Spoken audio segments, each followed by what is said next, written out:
Well, hello everybody, welcome back to the channel. So, now continuing on with Star Wars movie reviews. Now I've watched Rogue One, A Star Wars Story, as that is the next in the franchise after Solo. And I liked this one a lot more when it first came out than I have the few times I've rewatched it since. But you know, I still like the movie. It's not bad. It's got some... Gareth Edwards, he directed the 2014 Godzilla, one of the best Godzilla movies, actually. And his style of filmmaking really worked, I think, for a Star Wars movie in general. There's a lot of really cool shots and just like a lot of just hidden details just in the kind of vivid yet...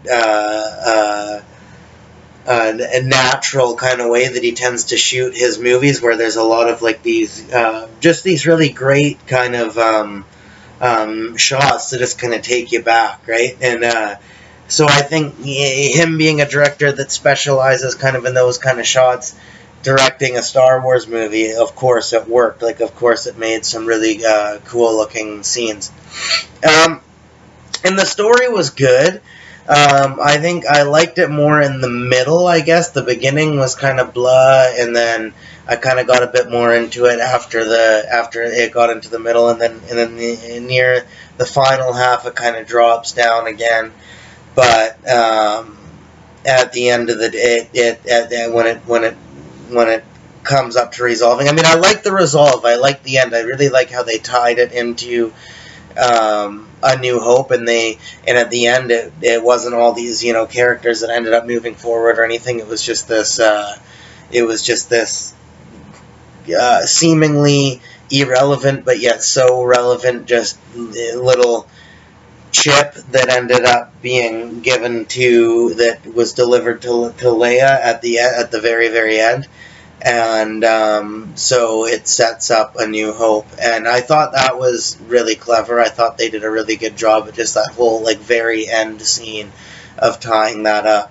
But other than that, the story was kind of incohesive. Like I actually think the ending made the rest of the story seem more interesting, because it made everything just seem that much more mysterious, I guess, that it was just this simple chip that ultimately ended up, changing the future for A New Hope and everything like that. But so that almost made it better. But while you're watching it, it seems like a really hard story to follow. Like, there's still a lot of elements to the story that I'm like, what? Like, what was that all about? Like, what was that exactly pertaining to or meaning?